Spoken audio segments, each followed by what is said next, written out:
as the rest of the country goes on with those elections on the 7th and the 9th of April 2025. Then the county elections coordinators for Nairobi, all of them, the chair of the coordinators in Migori and some of the coordinators from Siaya counties are to be replaced with immediate effect. New coordinators shall be announced to take up those slots by the National Elections Coordinating Committee prior to the 7th of April 2025. In addition, the party Central Committee this morning confirmed receipt of the resignation of the Honorable Abdisalan, who was until today our National Organizing Secretary, following his nomination for the position of PS. We offer him our best wishes as he goes for vetting this Friday and in his new role, should he get it.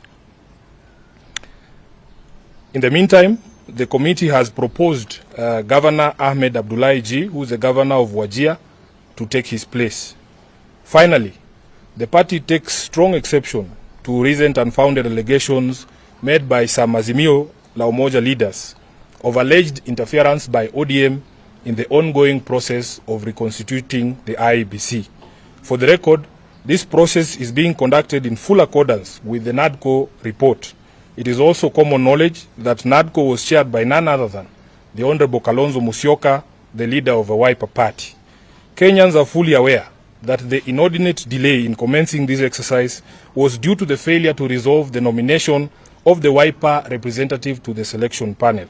Following the support of ODM, both at the PPLC and in court, including affidavits sworn by our very own Junet Mohammed here, Wiper got its rightful slot, and as we speak, Wiper's nominee to the panel, Koki Muli, has been part of the process from the shortlisting to the ongoing candidate interviews. In fact, one of the candidates who've been shortlisted as a member of the commission is Honorable Musyoka's advisor, and this is fully within the candidate's constitutional right. Further, the law grants the selection panel the authority to determine its own procedures, granting it operational autonomy in executing its mandate.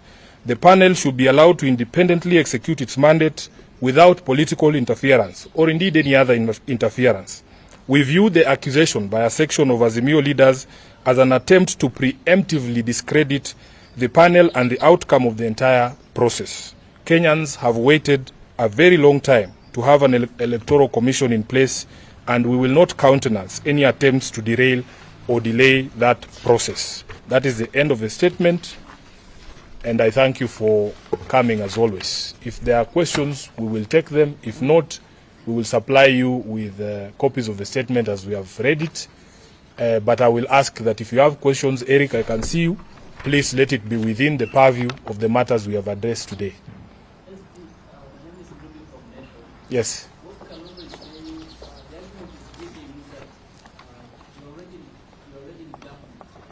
So there's no way you can be able to say or give the argument that you're still in opposition, so the NADCO, that should represent the NADCO, there's new members.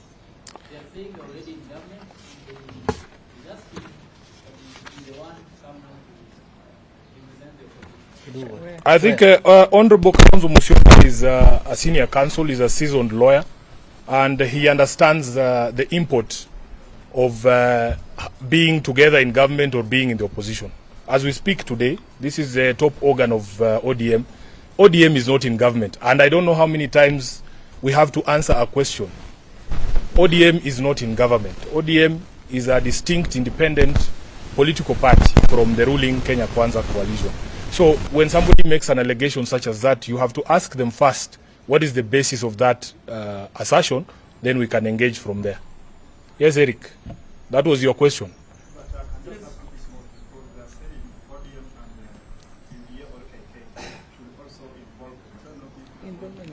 But Eric, we have stated in our statement that the selection panel. Let me just say, we have stated in our statement that the selection panel is supposed to work independently. They are not consulting ODM on who's going to be the chair of IEBC.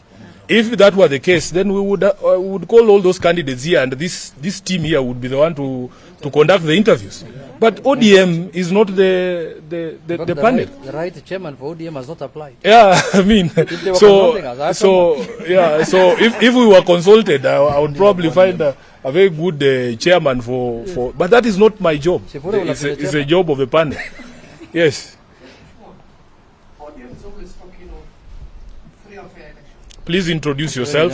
My name is Adam From? ABC. Yes. Yeah. Most of the time, political parties are asking for the free and fair election. Now, when all parties are demanding for the individual representing IBC, are we going to start for a free and fair election? That is why we set up a law that sets up an independent panel, because at the end of the day, Kenya has almost 100 registered political parties. Yeah, so that if you remember the process of how we arrived here, there was an ADCO process which Kalonzo and Honorable Ichung'wah chaired. We agreed on the representation on that panel. We agreed that there would be representation from the minority side in the House, two, and then two from the majority side. We have a representative from the Law Society of Kenya. We have a representative of ISPAC, the body governing accountants.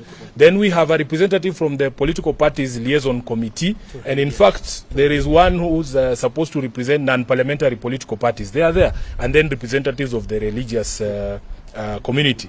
That is a broad representation of the society in Kenya. It cannot be up to the political players alone. So for me, really, for anyone else to demand that they need to be consulted, yet they have representation on that body, is to be disingenuous. The argument by the Kalonzo expert, they're saying, when that was the purpose you presented, you were not biased, I think we have answered that question. When you allege bias, you must show that bias. And we are all very clear. You cannot force me to be with someone.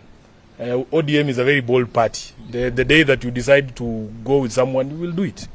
But they cannot just force us to be in places where we are not. I will take the last question. Yes. My name is Romano from West PD. As ODM, from where you sit, are you confident with the whole process as it's going on by the selection panel? We are confident that the men and women who are selected to represent the various organizations, including the minority party, which ODM is part of, will do the best in the interest of the country and in accordance with their oath of office. So, let them do their job, please. I think we should allow them to do the job. And we can talk about the outcome later. Asante sana, Mungu awabariki. You are Nikali. Sifuna.